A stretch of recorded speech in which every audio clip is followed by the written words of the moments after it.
All right, so this morning we have a very special guest. I know many of you, especially in the secondary, know Anna Wakefield from having her maybe as an upperclassman when you were here. Some of you have worked with her in sports camps. Some have been discipled by her, maybe worked with her at Awanas. She's impacted a number of our lives in a variety of ways. Also, the fact that her father, Mr. Wakefield, is a teacher to most of you. She's going to be here today and would like to share a few words with you. And so if you give her a warm round of applause as she comes up front to talk to you guys.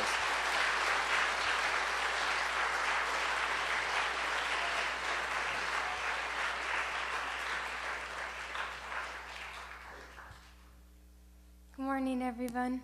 People that I've seen and the people that I haven't seen yet, I missed you all. Students and teachers. All right, so I prepped a little bit just to kind of be able to talk to you and stay on track and just like kind of let you know how the injury has been for me. So recovery and therapies has been difficult, but God has been like pouring out blessings on me all the time, everywhere. As she's talking, I want you guys to understand that her therapies start every day at 7:30 and they end at 4. So for her, those therapies go on and on and Basically my school. So I've picked like a couple blessings to just share with all of you, although there's way more. If you come up to me or like have a question, if I have like had a blessing like in a specific way, totally. Like this cane, my therapist gave me for my birthday. So as she's talking, I'm going to talk with her a little bit because sometimes when you have a TBI like this, you can get derailed a little bit just because the brain is still processing, it's healing, it's getting better. And so to see where she's started, most of you guys already knew that she shouldn't have made it out of that accident.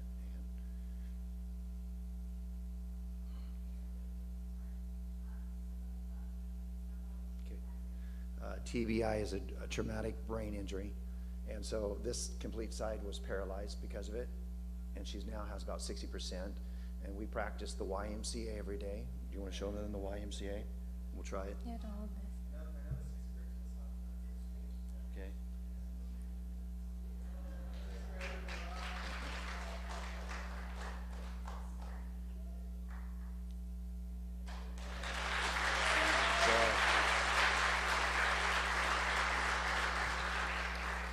With this injury, her speech was taken away because the hematoma that was on this side that they had to go and do a surgery immediately. And you can hear she's got her voice back. And as she's sharing a little bit more, so you guys really understand how hard it's been. And every day she picks it up and she works extremely hard. Okay, keep going on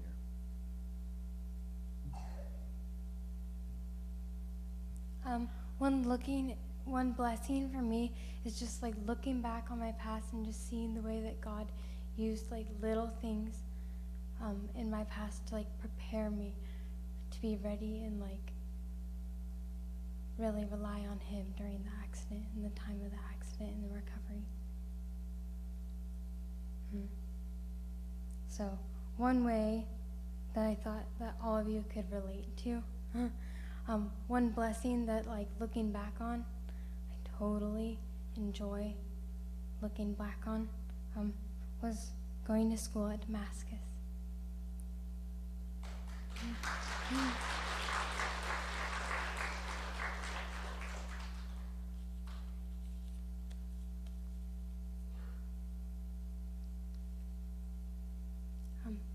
When I first, this is like, that I'm sharing is what I remember from the hospital and times of therapy. I know that there was like a longer stint of time, like part where I was unconscious. So what I'm sharing with you guys is just from my memory.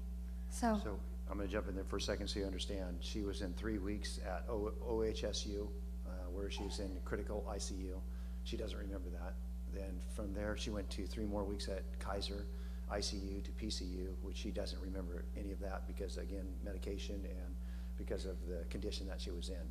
And then from there, she went to Rio, and this is where she can pick up pieces and start to remember some of that. And Rio is just a Rehabilitation Institute of Oregon, and what it does is work on rehabs for people that have been through accidents like this.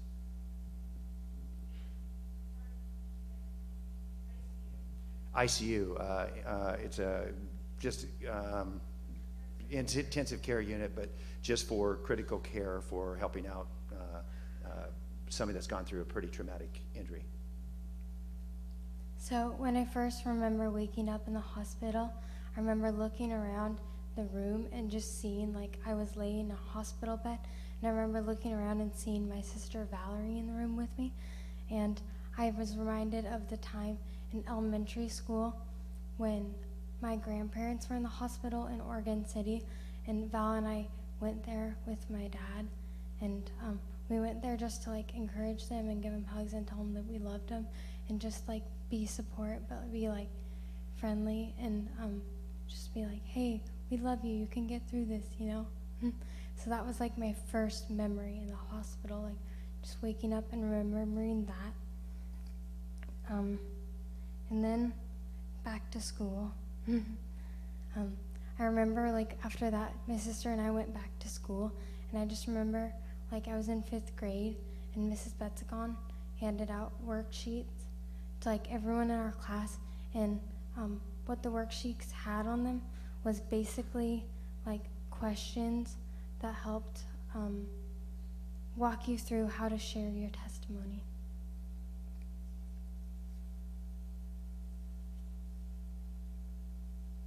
So I filled it out because, like, I was a student. And I filled it out, and, like, I set a little goal for myself to, like, how I wanted to incorporate God daily, or, like, just live him out into my life. And my goal was basically to just be, like, kind to other people and, like, try to, like, live out the love of God, because that's a characteristic of God. And I just thought it was, like, a good one to be able to be like, hi, and, like, hug people and just be, like, happy when you get to meet them. So I just, like, try to, like, act out God's love when I met other people. And God used that. And he used it in an activity that I enjoyed a lot. Most of you probably know this, but I love to play basketball, right? Well, God totally used that, like, goal of trying to, like, love on people and show them his love with basketball. So I traveled with the Damascus team to Mexico, and then when I switched to Multnomah, I traveled as well on missions trip with the Multnomah team, and we went to Europe and Japan. So we went to Germany, Belgium, and North Ireland. And so, like, when I had camps or whatever, like, the people that I meet, I'd be like, hi, and try to, like, show God's love and God's kindness to them. And so I met, like, non-Christians and Christians, because you would have campers of, like, both kids. So I just created, like, some good friendship, because God was totally using my habit and my desire of treating people with love to create, like, good bonds with these people from all over the world. So people from these, like, locations were following my story and praying for me.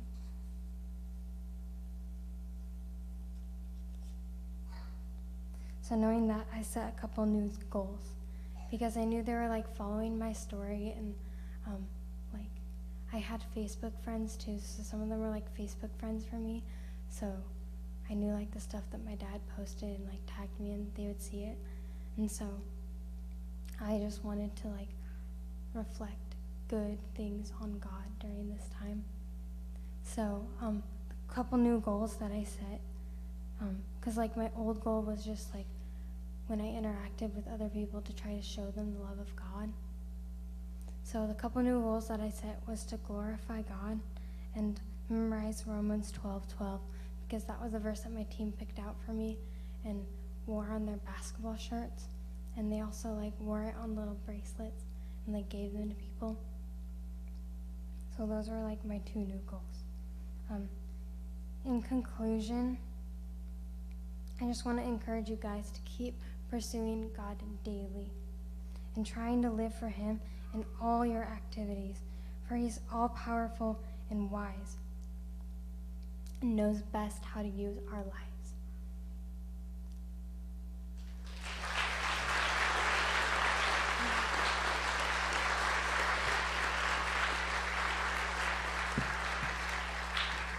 I would follow up as a dad here for a second that no dad should ever have to go through what we've gone through, okay?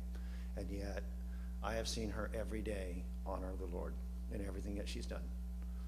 She's been in 3 different hospitals. She's been through everything that you can imagine wrong, and yet God has made good out of it.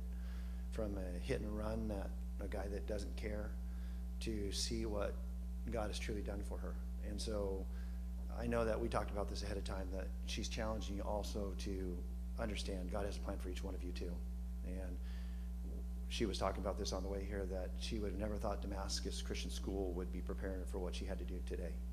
And here she is today because of all the influences along the way. And when you say Damascus Christian School, for her, it's Damascus Community Church too, because she's been part of that for so long. So I know that she also wanted to encourage, because it wasn't in the notes there that she was reading, that she just wants to encourage you guys, keep fighting hard, okay? And I don't know where it all started with fight, but that word fits her extremely, extremely well. So you want to tell me anything else before we get out of here? Thank you so much for letting me come and share with you guys today. Also, thank you so much for just keeping me like in your prayers and your thoughts. And if you just like need to share with someone, like just like let your family know that I'm doing okay. Like, all right. Thank you so much for praying for me.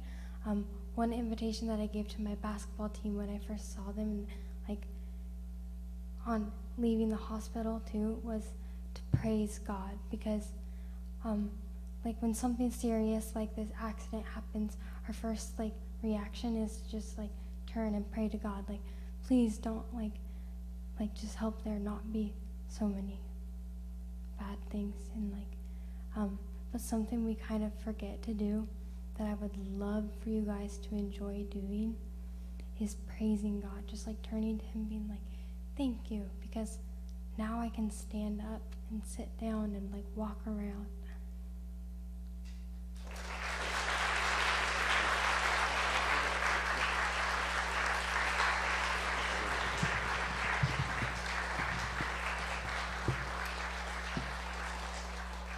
All right, well, I'm going to have us bow in prayer here as the Wakefields head out here.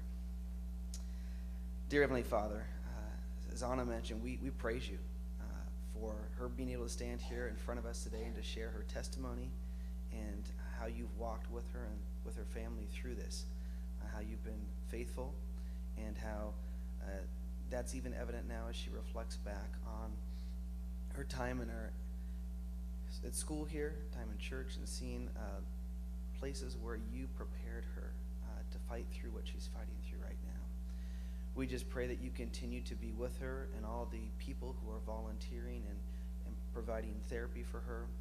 You give them strength, that she will continue to just grow in her recovery and improve in her recovery.